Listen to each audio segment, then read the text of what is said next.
Hello नमस्कार। स्वागत है आपका हमारे यूट्यूब चैनल पर हिंदी की क्लास में। जैसा कि आप सबको पता है, ये हमारी क्लास रोज़ शाम को 5 बजे हम एसएससी जीडी वालों के लिए लेकर आते हैं। एसएससी जीडी वालों के लिए ये क्लास लेकर आते हैं शाम को 5 बजे। एसएससी जीडी कितने प्रश्न हैं? इसमें प्रश्नों की संख्या 25 है। पूछे कितने जाएंगे? हिंदी के 20 प्रश्न। तो हम 25 का अभ्यास करेंगे। आइए चलते हैं, हमारा आज का जो मॉडल पेपर है उसे स्टार्ट करते हैं। आप सभी हमारे यूट्यूब चैनल पर जुड़ जाइए। हिंदी के एसएससी जीडी के लिए बेहतरीन प्रश्नों की सीरीज़ हम लेकर आ रहे हैं, सीरीज़ चला रहे हैं। आप इनका अभ्यास करिए। आइए स्टार्ट करते हैं। पहला प्रश्न, निर्देश पढ़िए। दिए गए प्रश्न संख्या 76 से 78 शब्दों के पर्यायवाची 4 विकल्प दिए गए हैं। उचित विकल्प चुनिए। पर्यायवाची बताना है। बीड़ा पाड़ी का पर्यायवाची क्या है? बीड़ा पाड़ी का पर्यायवाची है सरस्वती। ये बीड़ा पाड़ी का पर्यायवाची है। आइए आगे चलते हैं। हमारा अगला प्रश्न क्या है? एक मिनट, आगे बढ़ते हैं। हमारा अगला प्रश्न है कंचन का पर्यायवाची। अब कैसे पता चले ये पर्यायवाची है? कैसे पता चले? हमने पहले का निर्देश में दिया गया 76 से 78 तक जितने प्रश्न हैं उनके पर्यायवाची बताने हैं। तो कंचन का पर्यायवाची क्या है? कनक कहें, सोना कहें, जात रूप कहें, कंचन कहें, एक ही बात है। आगे देखो, केदार किसका पर्यायवाची है? केदार किसका पर्यायवाची है? ये महेश का पर्यायवाची है। महेश। केदार किसका पर्यायवाची है? महेश का। ठीक है, आगे चलते हैं। हमारा अगला प्रश्न है, एक मिनट, मैं पीडीएफ थोड़ा सही लगा लूं। हाँ, अब ठीक है। आगे बढ़ते हैं। निर्देश जरूर पढ़ा करिए, निर्देश में ही सब कुछ है। प्रश्न संख्या 79 से 81 नीचे दिए गए शब्दों का उपयुक्त विलोम शब्द बताना है। भैया विलोम शब्द बताओ। 79 से 81 गमन का विलोम शब्द क्या होगा? गमन का विलोम शब्द क्या होगा? गमन का विलोम शब्द क्या होगा? गमन का विलोम शब्द होता है आगमन। गमन का विलोम शब्द क्या होता है? आगमन। आगे चलते हैं। हमारा अगला प्रश्न क्या है? मौन का विलोम शब्द बताइए। मौन, जो बिल्कुल ना बोलता हो उसे मौन कहते हैं। मौन का विलोम शब्द क्या होता है? मुखर होता है इसका विलोम शब्द। आइए अगले प्रश्न पर चलते हैं। हमारा अगला प्रश्न है अभिज्ञ का विलोम शब्द बताइए। अभिज्ञ का विलोम शब्द क्या होता है? अभिज्ञ का विलोम शब्द होता है, क्या होता है विलोम शब्द? अनभिज्ञ। अभिज्ञ का विलोम शब्द होता है अनभिज्ञ। आइए आगे चलते हैं। हमारा अगला प्रश्न है प्रश्न संख्या नेक्स्ट। क्या है प्रश्न? भैया प्रश्न क्या है एक बार देख लेते हैं। निर्देश जरूर पढ़िए। दिए गए 82 से 84 4 वाक्यों में एक वाक्य शुद्ध है और 3 अशुद्ध है। शुद्ध वाक्यों को चुनिए। शुद्ध वाक्य चुनना है। तो कौन सा शुद्ध है? मैं दिल्ली पर सरता विहार में रहता हूँ। दिल्ली पर नहीं, मैं होना चाहिए। मैं दिल्ली के सरता विहार में रहता हूँ। दिल्ली के नहीं, दिल्ली में होना चाहिए। दिल्ली में सरता विहार में रहता हूँ। ये आगे पढ़िए, दिल्ली में सरता विहार पर रहता हूँ। ये भी गलत है। आंसर सही होगा सी, दिल्ली में सरता विहार में रहता हूँ। दिल्ली कोई वस्तु थोड़ी नहीं है। आइए आगे चलते हैं। हमारा अगला प्रश्न क्या कहता है? 84 83 प्रश्न, इसमें 83 नंबर पड़ा है। हमारा कोई होगा प्रश्न तीसरा चौथा पांचवा कोई भी। तो शुद्ध वाक्य बताइए। मैं सारी रात भर जागता रहा। रात भर और सारी, या तो सारी रात होता या रात भर एक शब्द होता। ये दो शब्द एक साथ आ गए इसलिए वाक्य गलत है। मैं पूरी रात भर, पूरी और भर यहाँ आ गया, ये भी गलत है। मैं सारी रात जागता रहा, ये सही हो सकता है। आगे पढ़ो। मैं पूरी रात में जागता रहा, रात में नहीं होगा। आंसर सही होगा सी, मैं सारी रात जागता रहा। मैं सारी रात जागता रहा। आइए अगले प्रश्न पर चलते हैं। शुद्ध वाक्य किसमें भी ढूंढना है। राम और सीता वन में गए। राम और सीता वन गए, राम और सीता वन को गए, राम और सीता वन की ओर गए। कौन सा शुद्ध होगा बताइए, कौन सा शुद्ध होगा। तो राम और सीता वन में गए। देखो हम बोलने को बोलते हैं वन में गए, लेकिन ये नहीं होता है। राम सीता वन गए ये भी नहीं है। कौन सा है तो आज से सीख लीजिए। राम और सीता वन को गए, बहुत पूछा जाता है, याद रखना। राम और सीता वन को गए। आइए अगले प्रश्न पर चलते हैं। हमारा अगला प्रश्न है, अगला प्रश्न क्या कहता है। अगला प्रश्न कहता है, निर्देश पढ़िए। अच्छा निर्देश पढ़िए। निर्देश क्या है। 85 और 86 नीचे दिए गए मुहावरे और लोकोक्ति का अर्थ बताने के लिए दिए गए हैं। प्रत्येक का उपयुक्त अर्थ बताओ। प्रत्येक का उपयुक्त अर्थ बताना है। बताइए। ठन ठन गोपाल, बताओ।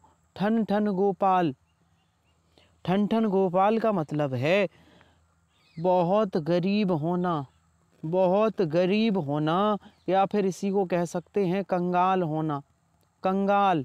ठन ठन गोपाल का मतलब है बहुत गरीब होना, या कह सकते हैं कंगाल, कंकाल, दरिद्र। ठीक है, चलो आगे बढ़ते हैं। हमारा अगला सवाल है, आँख का अंधा नाम नयन सुख। सबका जवाब आना चाहिए। आँख का अंधा नाम नयन सुख। तो कौन सा इसका विकल्प सही होगा। विकल्प सी, गुड़ के विपरीत नाम। भैया जो नाम है वो उसके विपरीत में गुड़ है। नाम तो नयन सुख है, आँखें अंधी हैं, आँख से अंधा है, अंधा व्यक्ति है। ठीक है, आइए आगे चलते हैं। हमारा अगला प्रश्न है, हमारा अगला प्रश्न क्या है कि 87 से 91 नीचे दिए गए अनुच्छेद में रिक्त स्थान द्वारा उपयुक्त विकल्प चुनिए। रिक्त स्थान भरना है 87 से 91। आइए हम बताते हैं आपको। हमारा मित्र भी खाली स्थान होता है। तो हमारा मित्र क्या होता है, कहाँ से भरना है। इसके भरने के लिए नीचे क्वेश्चन दिए गए हैं, यहाँ से भरना है। हमारा मित्र भी होता है, तो क्या होता है हमारा मित्र। हमारा मित्र प्रतिरूप होता है। हमारा मित्र भी प्रतिरूप भरा जाएगा, प्रतिरूप होता है। आइए आगे देखते हैं। दूसरे नंबर पर क्या भरा जाएगा। विपरीत विचार वालों, विपरीत विचारों वाले मित्र भी खाली स्थान रूप में मिलते हैं। मित्र भी रूप में मिलते हैं, तो क्या भरा जाएगा। रूप में मिलते हैं, तो किस रूप में मिलते हैं। अपवाद रूप में। यहाँ अपवाद भरा जाएगा।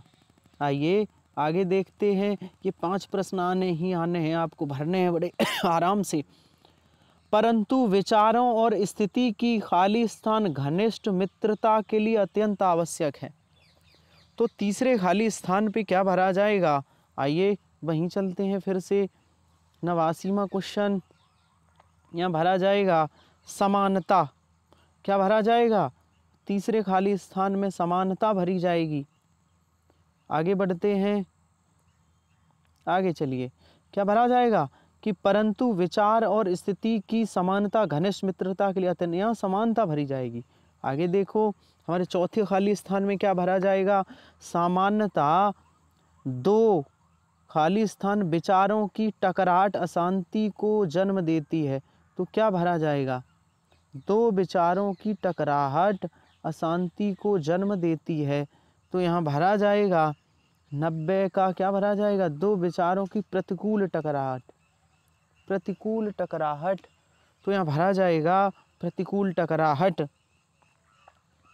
91 में क्या भरा जाएगा हमारा क्वेश्चन? 91 में क्या भरा जाएगा? आइए देखते हैं। 91 में भरा जाएगा जन्म देती है खाली स्थान बढ़ाने वाले तो रास्ते चलते भी मिलने पर वे स्थान पर। 5वें स्थान पे मैं बता देता हूँ, आप पढ़ के भर लेना। यहाँ पे भरा जाएगा जान पहचान। जो 5वां खाली स्थान है वहाँ भरा जाएगा जान पहचान। ठीक है, ज़्यादा समय नहीं गवाइए आप पीछे करके वीडियो को भर लीजिए, ये आपकी अंडरस्टैंडिंग पर निर्भर करता है। आइए आगे पढ़ते हैं। हमारा अगला प्रश्न है, निर्देश जरूर पढ़िए। 92 से 94 दिए गए प्रत्येक वाक्यांश के लिए एक शब्द है, उचित विकल्प बताइए। एक शब्द दिया गया है, बताइए। फेंक कर चलाया गया, फेंक कर चलाया जाने वाले हथियार को क्या कहते हैं? जो फेंक कर चलाया जाता है उसे अस्त्र कहते हैं, जो हाथ में पकड़ कर चलाया जाए वह शस्त्र है। जिसका इंद्रियों से अनुमान ना हो सके मैं ये नहीं कहता कि इंद्रियों को जीतने वाला, मैं कह रहा हूँ जिसका इंद्रियों से अनुमान ना हो सके, अनुमान ना लगाया जा सके, अतीन्द्रिय, इंद्रियों से अनुमान ना लगाया जा सके, वो अतीन्द्रिय होता है। इंद्रियां क्या होती हैं? नाक, कान, आँख, त्वचा, ये इंद्रियां होती हैं। इनसे किसी चीज़ को महसूस ना किया जा सके तो वो अतीन्द्रिय है। आइए आगे चलते हैं। हमारा अगला प्रश्न है, अगला प्रश्न क्या कहता? ऐसा रोग जिसका उपचार संभव ना हो, ऐसा रोग जिसका उपचार संभव ना हो उसे क्या कहेंगे? असाध्य कहेंगे, उसे असाध्य कहेंगे, उसे असाध्य कहेंगे। ऐसा रोग जिसका उपचार संभव ना हो उसे असाध्य कहेंगे। निर्देश पढ़िए।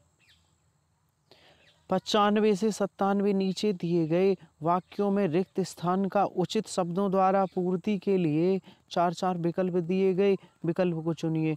रिक्त स्थान भरना है भैया, रिक्त स्थान भरना है। आइए भरते हैं रिक्त स्थान। क्या रिक्त स्थान है? थोड़ा और ऊपर की तरफ कर लेते हैं। हाँ, अब भरिए। कैसी है खाली स्थान की निर्धन और धनी, निर्बल और सबल, युवक और वृद्ध सभी वर्तमान से असंतुष्ट हैं। तो कैसी विडम्बना है, विडम्बना भरा जाएगा। कैसी विडम्बना है कि निर्धन और धनी, निर्बल और सबल, युवक और वृद्ध सभी वर्तमान से असंतुष्ट हैं, विडम्बना भरा जाएगा। आइए आगे चलते हैं। हमारा अगला प्रश्न है, हमारा अगला प्रश्न क्या है देख लीजिए। हमारा अगला प्रश्न, माननीय, मैं थोड़ा बड़ा कर दूं, माननीय न्यायाधीश ने वाद को खारिज करते हुए वादी को कोई नहीं प्रदान किया। तो कोई क्या प्रदान नहीं किया? अनुतोष। क्या भरा जाएगा? कोई अनुतोष प्रदान नहीं किया। आइए आगे चलते हैं। हमारा अगला प्रश्न है, पुरातनवादी पिता के इस फैसले ने आधुनिक पुत्र को, पुरातनवादी पिता के इस फैसले ने आधुनिक पुत्र को खाली स्थान में डाल दिया। किस में डाल दिया? पुत्र को, आधुनिक पुत्र को किस में डाल दिया? बताइए। असमंजस में डाल दिया। किस में डाल दिया? पुत्र को असमंजस में। सही जवाब, वेरी गुड। आगे बढ़ते हैं। 98 से 100 दिए गए वाक्यों में कुछ त्रुटियां हैं, कुछ ठीक हैं। वाक्य जिस भाग में त्रुटि हो उसे त्रुटिपूर्ण वाले वाक्य को बताओ। ठीक है, एक वाक्य है, इसमें त्रुटि बतानी है। आप लोग बताओगे, मैं आज सिर्फ आंसर बताऊंगा आपको, आप लोग बताना है और उसमें त्रुटि क्यों है ये आप बताओगे। फूल में सुगंध होती है और तितली के पास सुंदर पंख, तो कहाँ पर त्रुटि है बताइए। तितली के पास सुंदर पंख, यहाँ त्रुटि है। अब क्या त्रुटि है, क्या आप ढूंढ सकते हैं? क्या आप में इतनी, आपका होमवर्क है, मैं त्रुटि बता रहा हूँ, मैं आंसर बता रहा हूँ कि इसमें त्रुटि है। आप ढूंढ के बताना कि क्या त्रुटि है और कमेंट बॉक्स में लिखना। मैंने बता दिया, इस तितली के पास सुंदर पंख हैं, यहाँ पर त्रुटि है। आप ढूंढ के बताना ये तीनों प्रश्न, मैं आंसर बताऊंगा। आप कमेंट करना। स्त्री का हृदय गुलाब की पंखुड़ियों की तरह अत्यंत कोमल एवं संवेदनशील होता है। क्या गलती है इसमें, कहाँ पर है गलती? तो इसमें गलती है एवं संवेदनशील होता है, यहाँ पर 99 का बी आंसर होगा। अब इसमें क्यों गलती है, क्या गलती है, अगर आप ढूंढ पाओ तो कमेंट ज़रूर करना। ये आपका होमवर्क है, ये 3 क्वेश्चन, एक ये क्वेश्चन भी होमवर्क है, 3 क्वेश्चन। 98 मैं दिखा देता हूँ, एक आपका होमवर्क है, ये 98 क्वेश्चन हमने आंसर बताया है, बताना है इसमें क्यों गलती है। 99 होमवर्क है, हमने आंसर बता दिया है, आपको ये बताना है ये वाला आंसर क्यों है, क्यों इसमें गलती है, और ये 100वां भी बताना है। मैं आंसर बताऊंगा। गुडी मनुष्य कहता है कि मैं विविध प्रकार के दुखों को सहन करके भी दुखी नहीं हूँ। इसमें कौन सा सही है, इसमें कौन सा गलत है? गुडी मनुष्य कहता है, इस विकल्प में त्रुटि है, क्योंकि आपको तो त्रुटिपूर्ण ढूंढना है। ये जो तीनों वाक्य दिए गए थे इसमें कहाँ त्रुटि है, उन्हीं को ढूंढना था। तो हमने आपको बता दिया 100वां के इसमें त्रुटि है, 99 के इस बी में इस त्रुटि है, और 98 के वी में त्रुटि है। आप बताना कि क्या त्रुटि है, हमने आंसर बता दिए। ठीक है, तो बताइए आज का हमारा मॉडल पेपर आपको कैसा लगा? आज का हमारा मॉडल पेपर आपको कैसा लगा, ज़रा बताइएगा। और ये भी कमेंट बॉक्स में लिखिए कि 25 प्रश्न जो हमने करवाए हैं 25 में कितने सही हुए। ये हमारी क्लास रोज़ 5 बजे SSC GD के लिए आती है। आप सभी आइए, हमारे यूट्यूब चैनल पर जुड़िए और बेहतरीन हिंदी के मॉडल पेपर का अभ्यास करिए। मिलते हैं कल इसी समय कुछ नए प्रश्नों के साथ। तब तक के लिए धन्यवाद।